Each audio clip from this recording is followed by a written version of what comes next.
कबीर, जो अपने दोहों के माध्यम से विश्वविख्यात हुए। बच्चों से लेकर बुजुर्गों तक सबकी जुबान पर कबीर साहिब के दोहे हैं। एक ऐसी शख्सियत जिसको सभी जानना चाहते हैं। आखिर कौन है कबीर? आज कबीर साहिब प्रकट दिवस के मौके पर कबीर सी को जानने और समझने की कोशिश करेंगे। लोगों की अपनी अपनी बौद्धिक, सामाजिक व धार्मिक मान्यताओं के अनुसार कोई कबीर सी को संत मानता है तो कोई सदगुरु, कोई कवि, कोई सुलाहा तो कोई परमेश्वर मानता है। जिन्होंने जन्म व मृत्यु की जटिल पहेली को सुलझाया व सदग्रंथों में वर्णित सरल सहज भक्ति को समाज में प्रवेश किया। जिन्होंने अपने ज्ञान से धार्मिक पाखंड व साती पाती के जहर को समाप्त किया और हमें उस अग्नि से बचाया जो हमें अब तक जलाकर भस्म कर चुकी होती। कबीर सी ज्येष्ठ मास की पूर्णिमा सन 1398 कमल के फूल पर अवतरित हुए, जो एक भारत का आध्यात्मिक केंद्र माना जाता था। कबीर साहिब के सन को लेकर भी लोगों के अलग अलग मत हैं। कोई कहता है कि कबीर साहिब सी का सन एक विधवा ब्राह्मणी के गर्भ से हुआ है। वह लोक लाज के डर से तालाब के किनारे छोड़ गई थी। कुछ लोगों का मानना है कि कबीर साहिब सी बालक रूप धारण करके तालाब में उपस्थित कमल के फूल पर प्रकट हुए थे। लेकिन जो पहला मत है कि कबीर साहिब सी का सन विधवा ब्राह्मणी से हुआ था, हमारी टीम ने इस धारणा पर विश्लेषण किया तथा इतिहास की छानबीन की गई तो बात गलत सिद्ध हुई, क्योंकि इस विषय में कोई भी प्रमाण नहीं मिला। न कहीं विधवा ब्राह्मणी का जिक्र है, जिसका प्रमाण हम आगे इस वीडियो में दिखाएंगे। दूसरी धारणा है कि कबीर सी बालक के रूप में खिले हुए कमल के फूल पर प्रकट हुए थे, जिसके हमें चौंकाने वाले प्रमाण मिले। कबीर साहिब सी के जन्म की इस गुत्थी को सुलझाने के लिए हमारी टीम काशी की तरफ प्रस्थान करती है।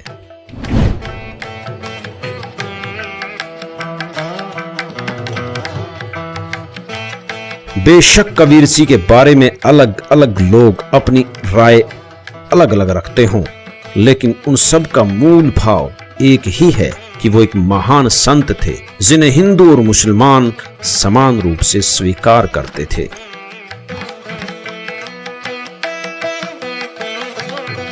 सर, कुछ लोगों का मानना है कि कबीर साहिब जी का जन्म विधवा ब्राह्मणी से हुआ है।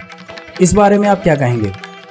हम लोग बीजक जो पढ़ते हैं तो एक तालाब दिखाया गया, किसी तालाब में उनकी पैदाइश हुआ और वहाँ से नीरू और नीमा लेके इसी मठ में उनको लालन पालन किए, ज्ञान लिए कबीर चौरा से। सर, जो बच्चों का पाठ्यक्रम है उसमें जो कबीर जी का जीवन परिचय आता है, उसमें लिखा हुआ है कि कबीर जी का जन्म विधवा ब्राह्मणी से हुआ है। इस बात में कितनी सच्चाई है? आपसे पहले ही कह चुके हैं कि लोग लिख देते हैं कि दंती है कि विधवा ब्राह्मणी के घर में, लेकिन किसी ने तो देखा नहीं था। यहाँ तो इतिहास तो सब लिख दिए हैं, लेकिन हम लोग मानने के लिए इसको तैयार नहीं है। लोगों का मानना है कि कबीर जी का जो जन्म हुआ एक विधवा ब्राह्मणी के गर्भ से हुआ। इस बात में कितनी सच्चाई है? अब इतना फूलों में हम बताते रहे, फूलों में पैदा हुए, फूलों में समाप्त हो गए। काशी में आने के बाद एक बात तो स्पष्ट हो चुकी है कि कबीर साहिब सी का सन किसी विधवा ब्राह्मणी से नहीं हुआ। यह एक मिथ्या धारणा है। यही वो सरोवर है जहाँ कबीर सी किताबों में लिखा गया है जो है कि दंती है, तो मैं देखा कि इसका जन्म विधवा ब्राह्मणी के गर्भ से हुआ था। लेकिन किसको माना जाए हैं? लेकिन हम तो यही मानते कबीर साहब का जन्म जो कि कमल के फूल पर हुआ था। सच्चाई है सर, खाली फूलों पर ही अगर फूलों पर समाप्त हुए ना, फूलों से समाप्त हुए, जहाँ दो ठप फूल मिले। आप कबीर जी को क्या मानते हो? हम तो संत मानते हो, कवि मानते हो, सदगुरु मानते हो, भगवान मानते हो? दुनिया के सबसे बड़ा भगवान तो नहीं है, एकदम सच्चाई है। आज जो स्थिति लहरतारा की बनी हुई है, जो कि ओरिजिनल प्लेस कहा जाता है कि यहाँ पे कबीर जी को, तो इस बारे में क्या कहेंगे? पहले कितना बड़ा तालाब था, आप तो यहाँ पे शुरू से रह रहे हैं, तो यहाँ की क्या स्थिति थी वो बताइए एक बार। अब ये 7 किलोमीटर लंबा है तालाब है। अब सिकुड़ते उड़ते कब्जा होते होते अब एक आधा किलोमीटर बच गया है, 1 किलोमीटर। ये जो लहरतारा ये क्या है सर? सर, ये तो कबीर जी का स्थल है, जो है इसी में पैदाइश हुआ था जी। कबीर जी को एक संत मानते हैं, कवि मानते हैं, भगवान मानते हैं, या फिर एक सद? जी भगवान ही है। कबीर संत हैं तो फिर बहुत इनका बहुत नाम है, बहुत बाहर से बहुत लोग आते हैं, ऐसी बात तो है नहीं। के लोगों में जो आस्था है कबीर जी को लेकर के, जी बहुत सारे संत तो ऐसे हैं जो उनको भगवान मानते हैं और बहुत ज्यादा प्रचार प्रसार भी करते हैं। वो तो भगवान तो है ही है लेकिन जिस सर। जगह को और कहा जाता है कि उनका जन्म लहरतारा में हुआ था, जो कि वो एक उनको कमल के फूल पे तालाब में पाया गया था। और उसके बाद जब उनकी मृत्यु हुई तो उसमें हिंदू और मुस्लिम जो दो समुदाय थे उनको आपस में वो झगड़े थे कि हमें इनकी बॉडी हमें चाहिए। लेकिन वो अचानक उस जो जब उनकी डेड बॉडी वहाँ थी तो वो अचानक गायब हो जाती है और उसमें सिर्फ एक फूल रहता है, जिससे वो दोनों प्रांत को समझ में आता है कि नहीं, हम एक ही हैं, ये हमारे भी हैं, ये हिंदू के भी हैं, ये मुस्लिम के भी हैं, सिख के भी हैं, ईसाई के भी हैं। मतलब उनका ये विचारधारा था कि सारे धर्म एक हैं। 2019 का यह दृश्य लहरतारा तालाब की वर्तमान हालात बता रहा है कि यहाँ सरकार द्वारा इसका रख रखाव नहीं किया गया है। वर्तमान में ये सूख चुका है। अब हम उस स्थान की ओर चलते हैं जहाँ पर कबीर साहिब के प्रकट होने के और भी साक्ष्य मौजूद हैं।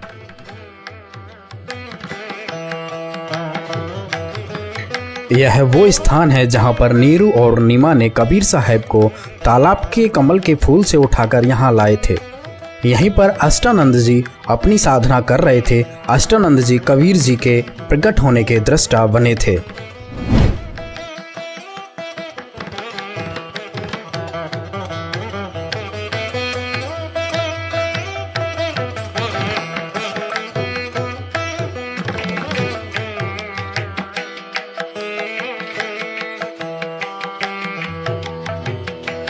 ये जो स्थान आप देख रहे हैं ये लहरतारा तालाब का किनारा है। जैसे कि आपको वहाँ पे तालाब में दिखाया था कबीर जी का वहाँ प्रकट हुआ था और इस किनारे से होते हुए नीरू नीमा कबीर जी को उठाकर लाए थे। और ये हम आपको ले चल रहे हैं जो कबीर साहब के उस समय के प्राचीन मंदिर है जो वीर सिंह बघेल ने बनवाया था।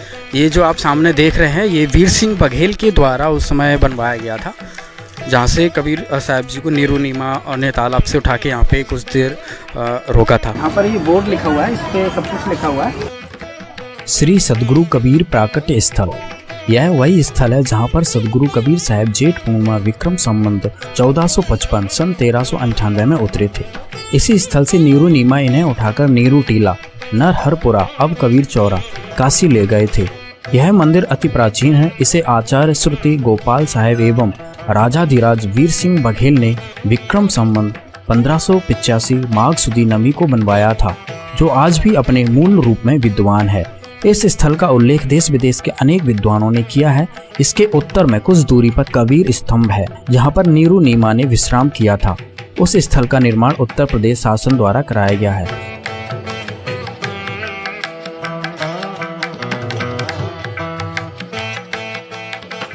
तो यहाँ पर कबीर साहब का प्राकट्य स्थल है और यहीं पर वो आकर उनके माता पिता लाकर यहीं रहते थे। और ये उस समय का प्राचीन मंदिर है जो उस समय भी विद्वान थे। यहाँ पर आश्रम उस समय अष्टानंद करके यहाँ एक ऋषि हुआ करते थे जी, वो इसके आश्रम है और ये मंदिर वो प्राचीन है। और ये आप देखेंगे पूरा तालाब है, ये लहरताल, ये गंगा और वर्ण 80 यानी कि ये और लहरतारा के जो तीनों चारों के बीच में जो है वो काशी है। जब लहर गंगा जी अपने पूरे लहर देखते थे बरसात में तो ये पूरे भरा हुआ स्थल होता था।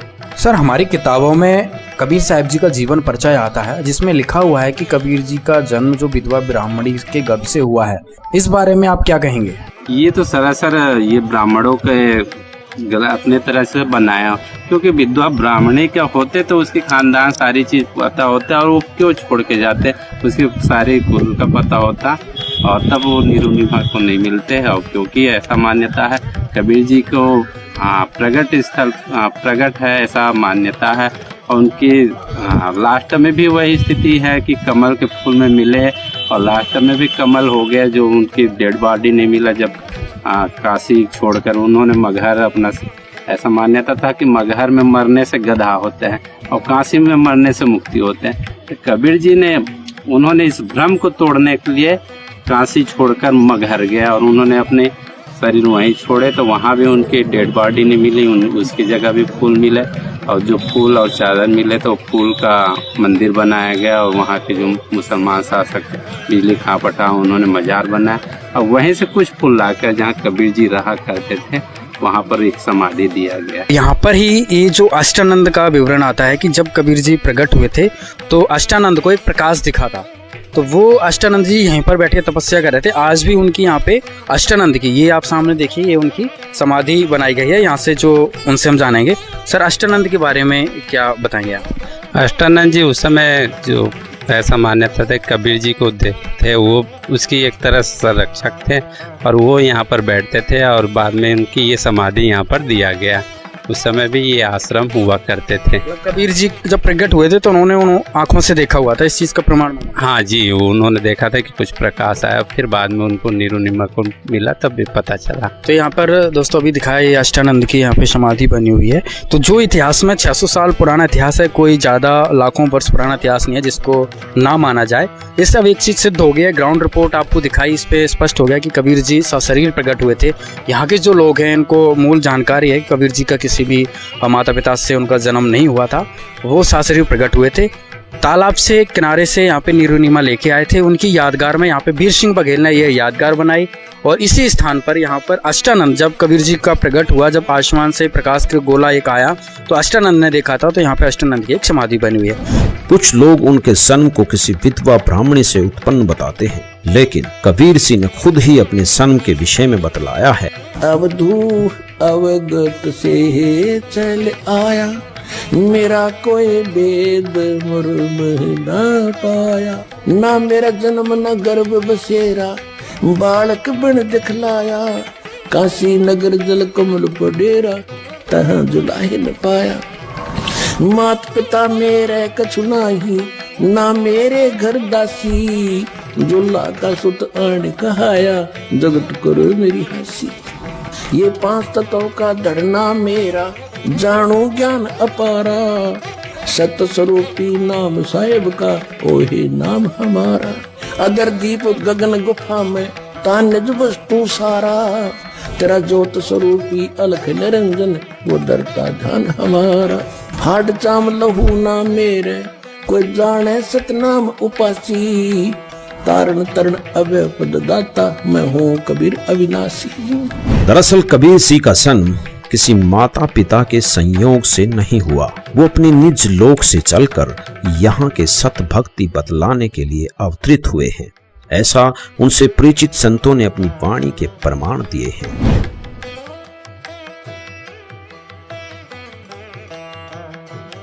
वास्तविकता यह है कि वेदों में परमात्मा की 100 लीलाएं लिखी गई हैं, वो सभी कबीर सिंह ने की हैं। इस तालाब के कमल के फूल से नीरू नीमा नामक जुल्हा दंपत्ति उन्हें उठाकर अपने घर ले गए और इस कारण कबीर सिंह भी जुल्हा कहलाए।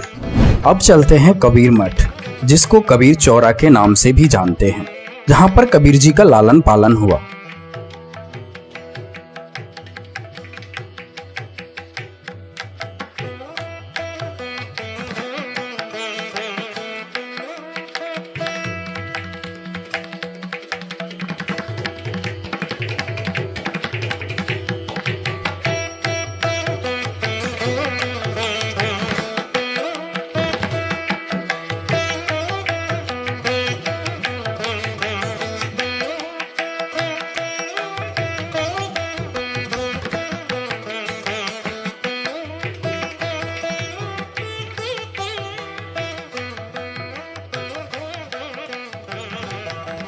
कबीर जी लगभग कबीर मठ में 115 वर्ष रहे।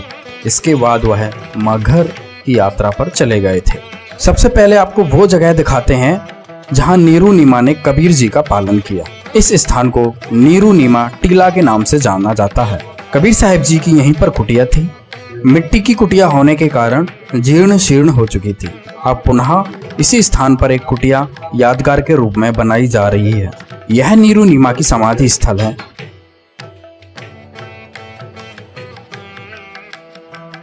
ये कबीर साहब जी का 600 साल पुराना कुआं है।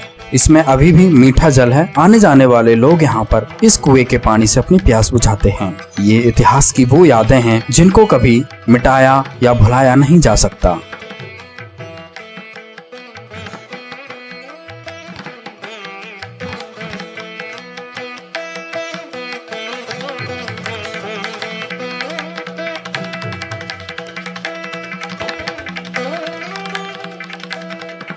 कबीर मठ में कबीर साहब जी की काफी यादगारों को संभाल कर रखा गया है। कबीर मठ के मुख्य द्वार से प्रवेश करते हुए सबसे पहले यह कबीर जी की समाधि स्थल मिलती है।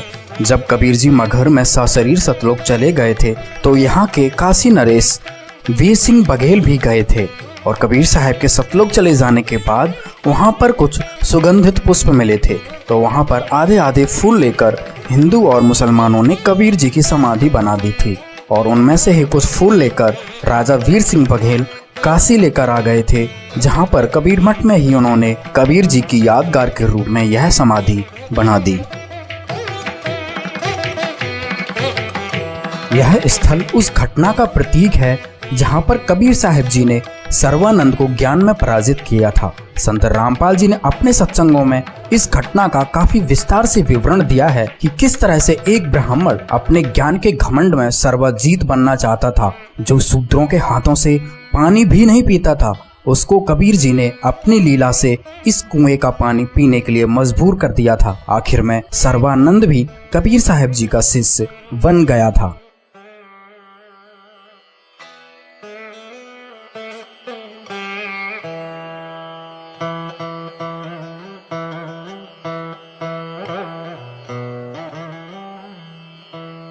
कबीर साहब जी की ये वो वस्तुएं हैं जिन्हें कबीर साहब जी स्वयं उपयोग करते थे।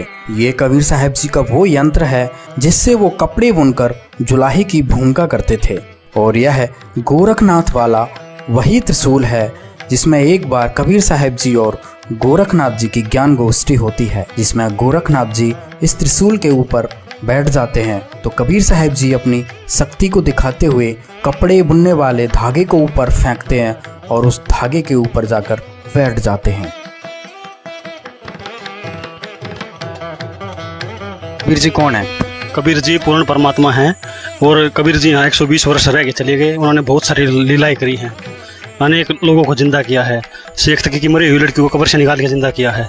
उनकी बहुत सारी लीलाएं हैं, हर ग्रंथ में प्रमाण है उनका, वेदों में प्रमाण है, गीता जी में प्रमाण है, हर जगह लिखा हुआ है। वो पूर्ण परमात्मा है। वो सत्पुरुष थे, महापुरुष थे और ऐसा महापुरुष थे जो कि लोगों को एक संजीवनी का काम करते थे। कबीर जी के बारे में लोग ये मानते हैं कि वो एक अच्छे संत थे, कवि थे, यहाँ तक कि कबीर पंथ के साधु ही उन्हें कहते हैं कि वो सदगुरु थे। लेकिन भगवान मानने वालों में हमने कबीर पंथ में ही देखा है कि बहुत सारे कम लोग ऐसे हैं जो कबीर जी को भगवान के तौर पर देखते हैं।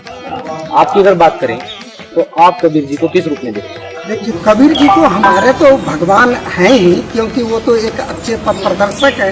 तो मेरे लिए तो भगवान ही, जो अच्छा काम करता है वही भगवान है। एक उनको कबीर की जो है वो तो बहुत अद्भुत संत हुए समाज के लिए ना, तो वो जिस रूप में जो माने, लेकिन हम जो खास कर मानते हैं वो परम सदगुरु थे। उनके द्वारा हम जीवित हैं, उनके द्वारा लोग जीवित रहते हैं, अच्छे ज्ञानी बनते हैं, अच्छे आदमी बनते हैं, इसलिए मेरे लिए वो परमात्मा।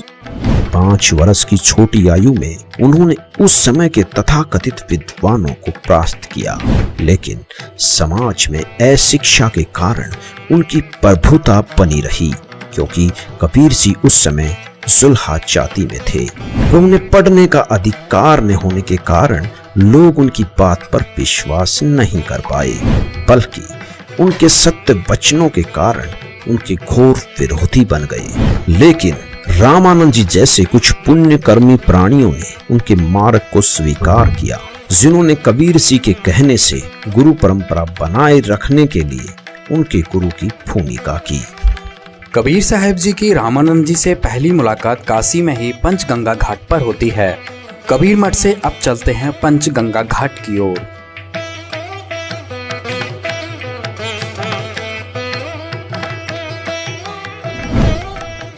पंचगंगा घाट वह स्थान है जहां पर कबीर साहब जी ने अपनी 5 वर्ष की आयु में 2.5 वर्ष के बालक का रूप धारण करके इन्हीं सीढ़ियों पर जल्दी सुबह आकर लेट गए थे।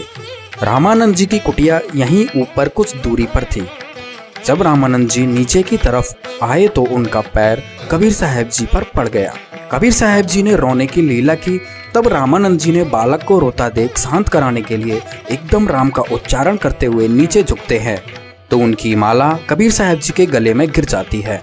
इस तरह कबीर साहब जी ने इस लीला से रामानंद जी को अपना गुरु बनाया था। बाद में कबीर साहब जी ने रामानंद जी को पूरा ज्ञान समझाया था। रामानंद जी को पता चल गया था कि कबीर साहब जी ही पूर्ण परमात्मा हैं। उसके बाद रामानंद जी ने कबीर साहब की बताई हुई भक्ति की थी। पंचगंगा घाट से ऊपर की तरफ चलेंगे तो यहीं पर रामानंद जी का आश्रम था। आज भी यहाँ पर रामानंद जी, कबीर साहब जी, रविदास जी और पीपा जी की मूर्ति यादगार के रूप में बनी हुई हैं।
कबीर साहब के जो गुरु थे रामानंद जी पंचगंगा घाट में रहते थे। कबीर साहब रामानंद जी के शिष्य तो जरूर हुए।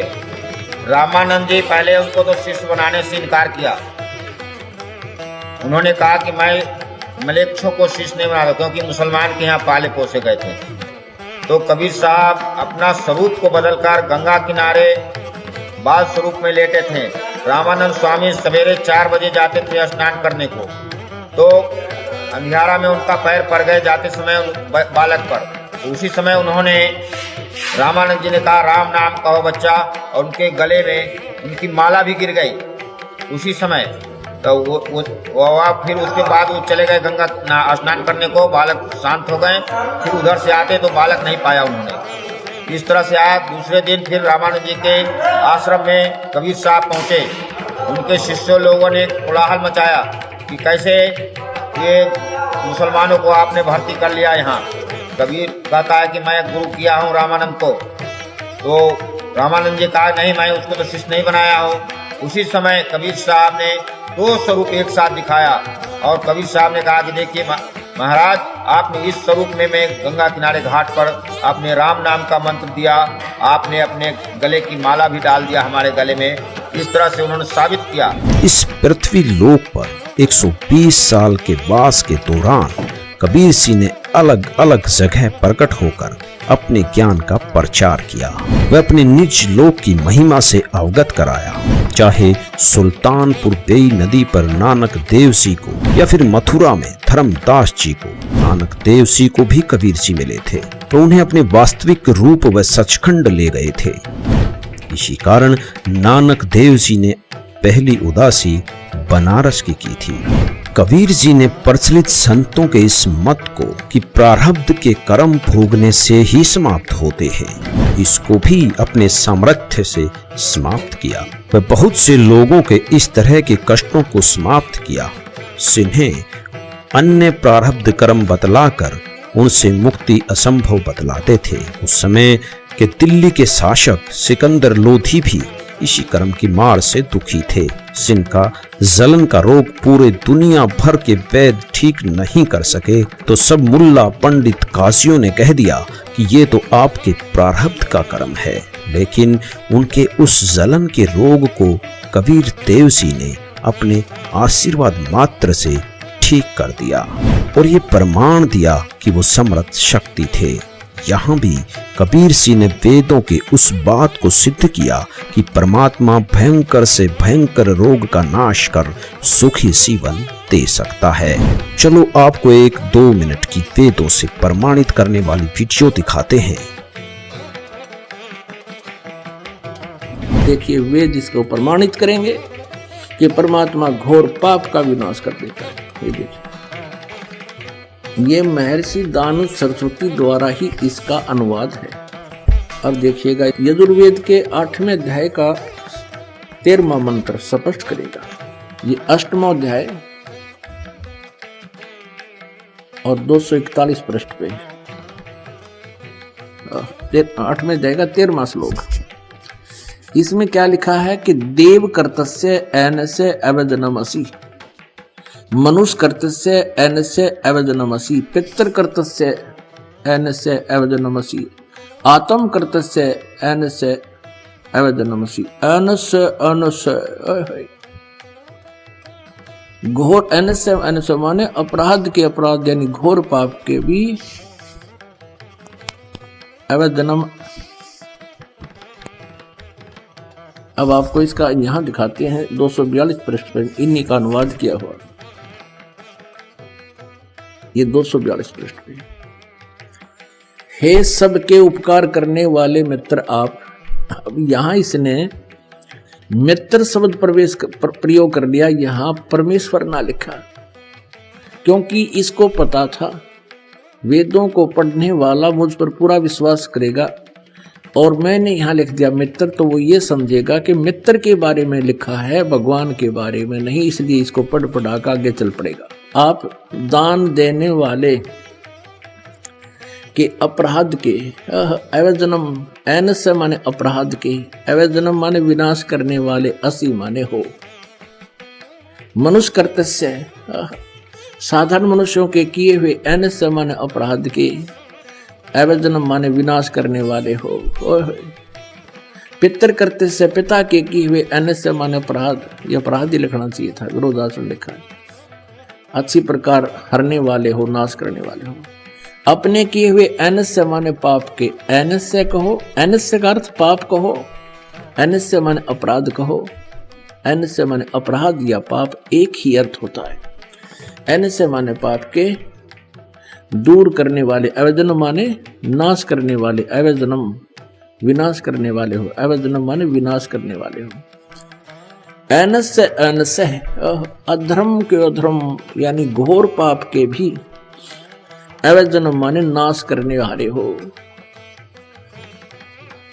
अब जानता हुआ मैं जो कुछ भी अधर्म आचरण किया करता हूं या करूं, अनजान में जो कुछ भी किया करता हूं वह करूं, उस सब एनस्य माने अपराध के, पाप के, दुष्ट आचरण के नहीं, पाप के आप अवजन माने नाश करने वाले हो।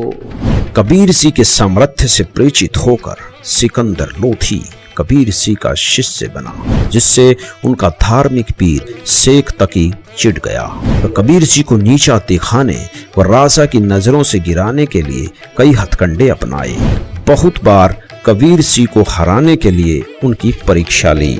इसी उद्देश्य से उसने कबीर सिंह द्वारा मृतक गऊ को जीवित करने को मानने से मना कर दिया। यदि ऐसा मेरे सामने हो तो मैं मानूं। और कबीर सिंह ने इस भ्रम के निवारण के लिए 2 मृतकों को जीवित किया, जिनका नाम कमाल व कमाली रखा। वे अपने पुत्र पुत्री की तरह रखा। यहाँ कबीर सिंह ने वेदों में वर्णित परमात्मा की उस लीला को सिद्ध किया जिसमें लिखा है कि परमात्मा मृत्यु प्राप्त को भी पुनः जीवन दान दे सकता है। कबीर सिंह ने काशी में एक लीला की। जब कबीर सिंह की प्रभुता काशी में बनती चली गई तो शेख तकी ने कबीर सिंह को बदनाम करने के लिए उनके नाम से झूठी चिट्ठी डाल दी कि कबीर सिंह काशी में एक भंडारा देंगे, जिसमें प्रत्येक भोजन के बाद सोने की मोहर दी जाएगी। इस भंडारे में 18 लाख लोग आ गए। कबीर सिंह जो छोटी सी झोपड़ी में रहते थे, कबीर सिंह ने उन सबको अपनी महिमा से परिचित कराते हुए सबको 3 दिन तक वो भंडारा दिया जो शायद इतिहास का सबसे अनोखा भंडारा था। कबीर सिंह ने अपने यहाँ के वास के दौरान प्रचलित पाखंड पूजा, मूर्ति पूजा, जाति पाति की व्यवस्था आदि का भी घोर विरोध किया, जिससे उस समय के धर्मगुरु उनके विरोधी हो गए। कबीर सिंह ने सबको बताया कि हम क्यों मर रहे हैं। वह उस सत्यलोक की पूरी जानकारी थी जहाँ मृत्यु नहीं है, जहाँ किसी प्रकार का कष्ट नहीं है, सो हमारा वास्तविक घर है। कबीर सिंह एक ही समय में बहुत सी जगह पर प्रकट होकर अपना ज्ञान प्रचार करते थे, जिससे उनके 64 लाख शिष्य बने, जिनको उन्होंने अपनी शक्ति से सुख दिया। लेकिन जनता के अशिक्षित होने से उनका विरोध भी बहुत हुआ और उन पर अनगिनत यातनाएं दी गई। उन्हें नकली गुरुओं के दबाव में दरिया में डाला गया, उन्हें जलते तेल के कड़ाहे में डाला गया, उन पर 3 पहर तक तोप के गोले दागे गए और भी न जाने क्या क्या किया गया। लेकिन वो अविनाशी है, इसलिए उनका कुछ नहीं बिगड़ा। कबीर सागर, जो कबीर परमेश्वर जी की वाणियों का संग्रह है, उन्हीं के द्वारा लिखा गया है। कबीर सिंह ने धर्मदास जी को पूर्ण ज्ञान बतलाया और साथ ही मूल ज्ञान, जो शिव की मुक्ति का आधार है, को गुप्त रखने का आदेश भी दिया। जिस समय कबीर सिंह प्रकट हुए, उस समय के पंडितों ने ये भ्रमणा फैला रखी थी कि काशी में मरने वाले की मुक्ति होती है, सबकी मगहर में मरने वाले गधे की योनि प्राप्त करते हैं। कबीर सिंह ने इस भ्रम का नाश करने के लिए काशी शहर को छोड़कर मगहर में गए। वे वहीं हजारों लोगों की उपस्थिति में सशरीर सतलोक चले गए। उनका शरीर नहीं मिला, बल्कि उसके स्थान पर उतने ही सुगंधित फूल मिले। कबीर सिंह ने यह स्थापित किया कि सत भक्ति करने वाला कहीं रहे उसकी मुक्ति होगी, और गलत साधना करने वाला कहीं रहे वो दुर्गति को प्राप्त होगा। अब चलते हैं मगहर, जहाँ पर कबीर साहब जी की समाधि बनी हुई है।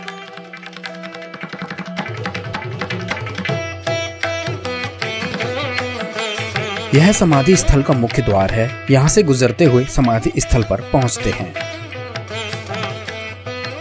मगहर शहर हिंदू मुस्लिम एकता के लिए भी जाना जाता है। कहा जाता है कि यहाँ कबीर जी के ज्ञान से प्रभावित होकर हिंदू मुस्लिम आपस में भाई भाई की तरह रहते हैं।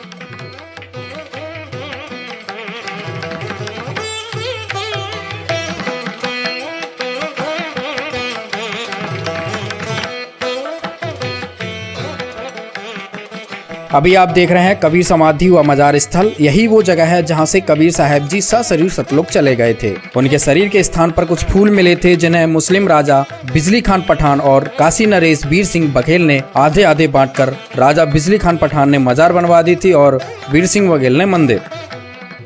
ये आप देख रहे हैं मस्जिद, जो कि मुस्लिम राजा ने आधे फूल लेकर कबीर साहब जी की यादगार बनवाई थी। यह कबीर जी की मजार है।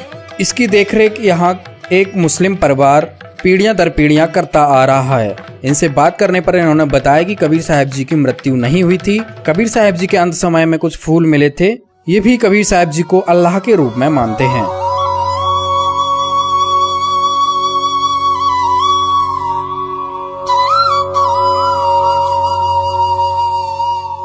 अब चलते हैं मंदिर की तरफ।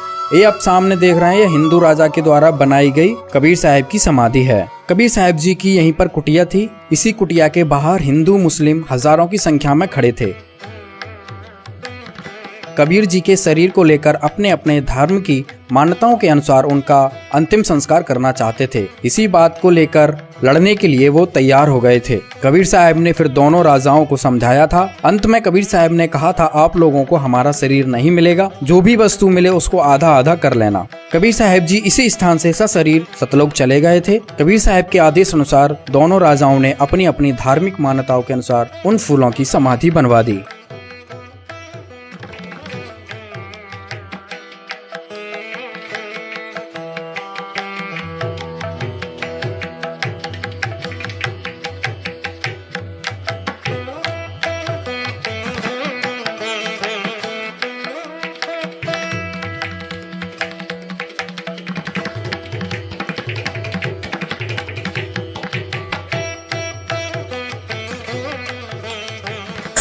आप कबीर जी को क्या मानते हो? कबीर जी को परमात्मा मानते हैं, भगवान का स्वरूप मांगते हैं और भगवान ही है। किस आधार से कह सकते हो कबीर जी भगवान है? कबीर जी की अनेकों लीलाएं हैं। उनके जीवन चरित्र में पढ़ के देख लो आप। वेदों में प्रमाण, गीता में, गुरु ग्रंथ साहिब में, हर जगह प्रमाण है कि वो भगवान है। और क्योंकि सबसे बड़ा प्रमाण ये है, वो सशरीर आए और सशरीर चले गए, और आज भी उनका प्रमाण मगर में है। आप जाके देख सकते हो बेशक। कबीर साहब जी की एक कुटिया थी। कुटिया के बाहर ही कबीर साहब जी का ये कुआं था।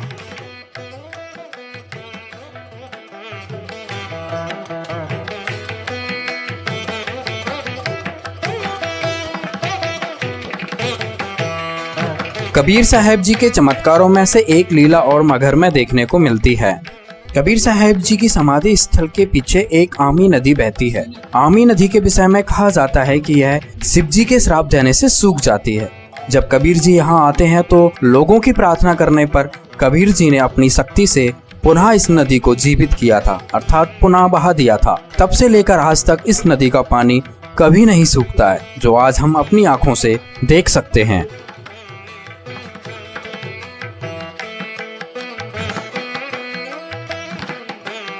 ये वो जगह है जहां से कबीर साहिब जी सशरीर सतलोक चले गए थे और उनके शरीर के स्थान पर फूल मिले थे। कबीर साहिब जी द्वारा दी गई मानवता की शिक्षा को सिरोधार्य करके हिंदू और मुसलमानों से उन फूलों को आधा आधा बांट लिया। यहाँ हिंदुओं ने यादगार के रूप में मंदिर बनवा दिया और मुसलमानों ने ये मस्जिद। काशी और मगहर की यात्रा के बाद तथा इतिहास के प्रमाणों को देखते हुए स्पष्ट हो जाता है कि कबीर साहिब जी का न जन्म हुआ और न ही मृत्यु। सशरीर सतलोक से आए थे और सशरीर सतलोक चले गए। हाँ, यहाँ एक खास बात और, जब पुत्र मोह के कारण धर्मदास जी व्याकुल हो उठे कि मूल ज्ञान के बिना मुक्ति नहीं और कबीर परमेश्वर जी ने मूल ज्ञान को गुप्त रखने का आदेश दे दिया, तो मेरे वंशज कैसे मुक्त होंगे। उनकी उसी शंका का समाधान करते हुए कबीर परमेश्वर जी ने कहा कि धर्मदास मेरे नाम से 12 पंथ काल चलाएगा। उसी 12वें पंथ गरीबदास जी के पंथ में मैं खुद चल कर आऊंगा और पूरे विश्व को सत्य ज्ञान बतलाऊंगा। 12वां पंथ गरीबदास जी का है और उसी पंथ में आज कबीर जी के अवतार संत रामपाल जी महाराज अवतरित हैं, जो पूरे विश्व के तारणहार हैं। इस संदर्भ में आपको कबीर सागर से प्रमाण दिखाता एक वीडियो दिखाते हैं। वो 12 पंथ कौन कौन से हैं और परमात्मा 12वें पंथ में स्वयं चलकर आएंगे, ये कबीर परमेश्वर ने स्वयं कहा है अपनी सच्चिदानंद घन ब्रह्म की वाणी में, कबीर वाणी में। ये देखिएगा, कबीर सागर संपूर्ण 11 भाग खेमरा श्री कृष्णदास प्रकाशन बंबई से प्रकाशित है। ये है कबीर वाणी 136 पृष्ठ पे। यहाँ लिखा है कि 12 पंथ काल फुरमाना और भूले जीव न जावे ठिकाना। इन 12 पंथों में काल का ही फुरमान है और इसमें भटके हुए भूले हुए प्राणी कभी भी सतलोक नहीं जा सकते। कौन कौन से? ये तो है कबीर वाणी में 136 पृष्ठ पे। अब देखो यहाँ पर कबीर चरित्र बोध में, ये है कबीर चरित्र बोध सागर और ये है 1871 पृष्ठ। और यहाँ देखते हैं बोध सागर, ये 1870 पर कबीर साहब के पंथों का वृंतांत। नारायण दास जी का पंथ, ये इन्होंने गलत लिखा है, नारायण दास नहीं है, ये चूड़ामणि जी का पंथ है। आगे दिखाएंगे दूसरे स्थान पर वो सही लिखा है। दूसरा याज्ञोदास जी का पंथ, ये याज्ञोदास जी का पंथ। और तीसरा है सूरत गोपाल। चौथा है मूल निरंजन का पंथ। पांचवा टकसारी पंथ। छठा भगवान दास जी का पंथ। सातवां सतनामी पंथ और 8वां कमालीय पंथ, कमाली का पंथ। और 9वां राम कबीर पंथ। 10वां प्रेम धाम की वाणी पंथ और 11वां जीवा पंथ और 12वां गरीबदास पंथ। अब इन्हीं 12 पंथों का फिर यहाँ कबीर वाणी में, ये कबीर चरित्र बोध में आपने देखा, बोध सागर में, और ये भी बोध सागर है और ये कबीर वाणी है 136 पृष्ठ पर। यहाँ लिखा है 12 पंथ चलो सो भेद, 12 पंथ काल फुरमाना, भूले जीव न जाओ ठिकाना। ताते आगम कही हम राखा, वंश हमारा चूड़ामणि शाखा। प्रथम जग में जागो भरमावे, ये दूसरा होना चाहिए था। प्रथम तो ये चूड़ामणि है, यहाँ इन्होंने गलत अपनी तरफ से मिलावट कर दी कबीर पंथियों ने। ये लिखा है, ये बोध सागर 1870 पृष्ठ पर, ये कबीर चरित्र बोध में। यहाँ पर इन्होंने गलत लिखा, यहाँ लिखना था प्रथम चूड़ामणि जी का पंथ। दूसरा यागोदास जी का पंथ और सूरत गोपाल मूल निरंजन चौथा। अब यहाँ उसी का प्रमाण है। अब हमारे हैं 136 कबीर वाणी पे 136 पर। द्वादश पंथ काल फुरमाना, भूले जीव न जाए ठिकाना, ताते आगम कह हम राखा, वंश हमारा चूड़ामणि शाखा। ये चूड़ामणि प्रथम होना चाहिए, ये गलत लिख रखे हैं। और दूसरा होना चाहिए थे दूसरा जग में जागू भरमावे, ये यहाँ पर लिखा है इसको, ये देखिएगा यागो पंथ, जागू कहो तो यागो दास पंथ और सूरत गोपाल। प्रथम नहीं या दूसरा जग में जागू भरमावे, बिना भेद वो ग्रंथ चुरावे। और दूसरा सूरत गोपाल होई, यहाँ इन्होंने ये लिखा सूरत गोपाल पंथ दूसरा, ये 1870 पृष्ठ पर। ये तीसरा है सूरत गोपाल, और यहाँ भी तीसरा ही होना चाहिए था, इन्होंने दूसरा लिख दिया। ये थोड़ा सा मिलावट करें, चोर चुरावे चोंबड़ी गाड्डे पानी में, वो गाड्डे हुआ ऊपर आवे, सच्चाई छैनी ना।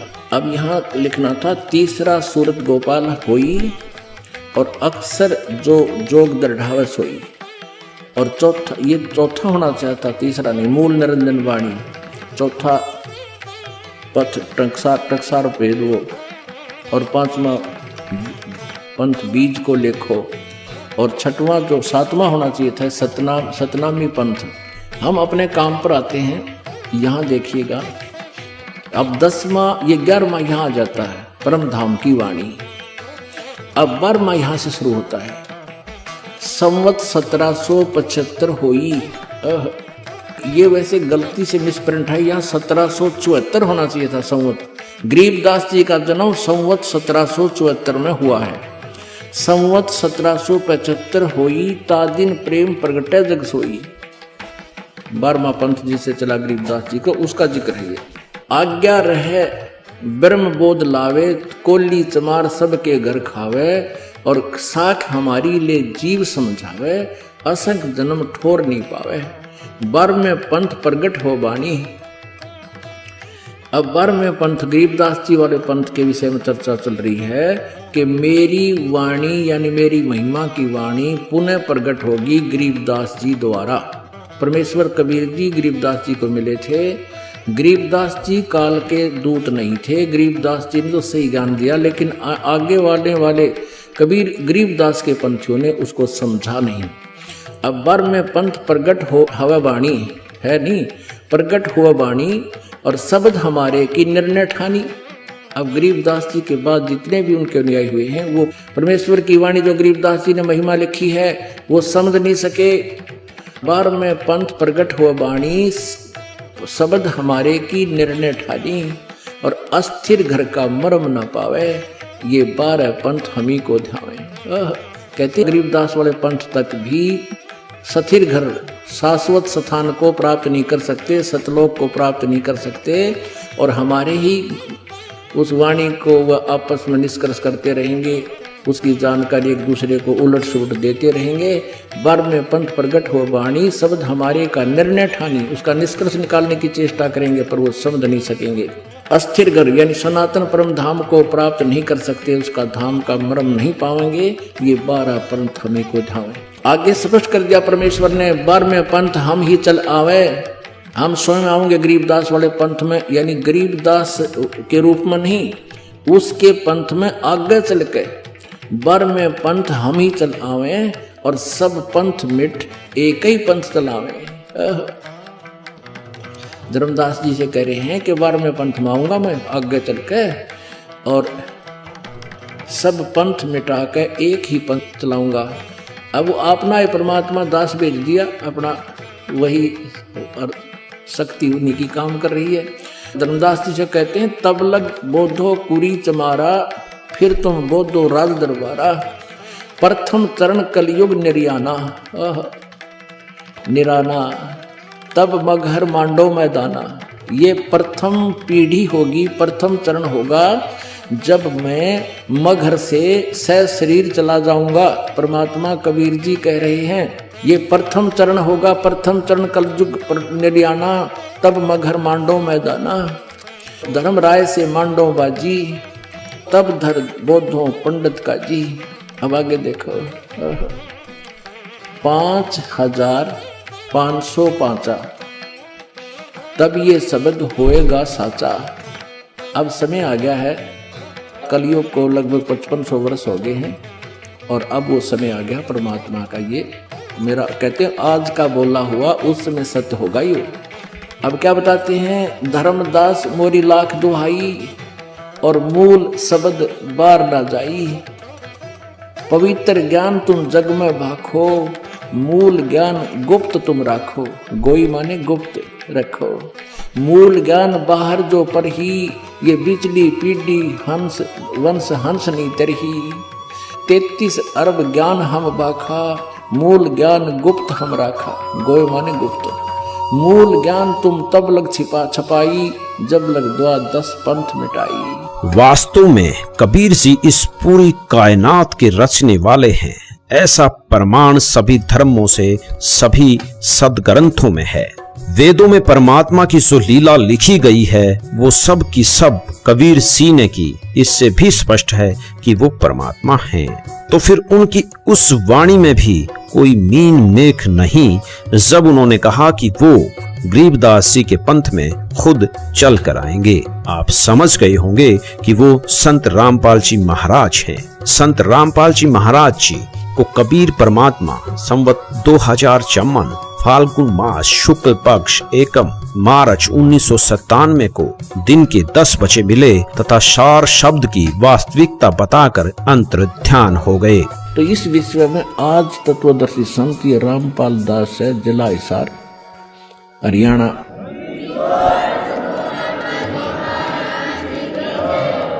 अब किसी का भ्रम ना रहना चाहिए। देखो एक 1000 का नोट है, उस पर लिखा है कि मैं धारक को 1000 रुपये देने का वायदा करता हूँ। दास पे लिखा नहीं है, दास बोल सकता है कि मैं उपासक को सर्व सुख और पूरा कंप्लीट मोक्ष देने का वायदा करता हूँ जब नियम रहोगे तो।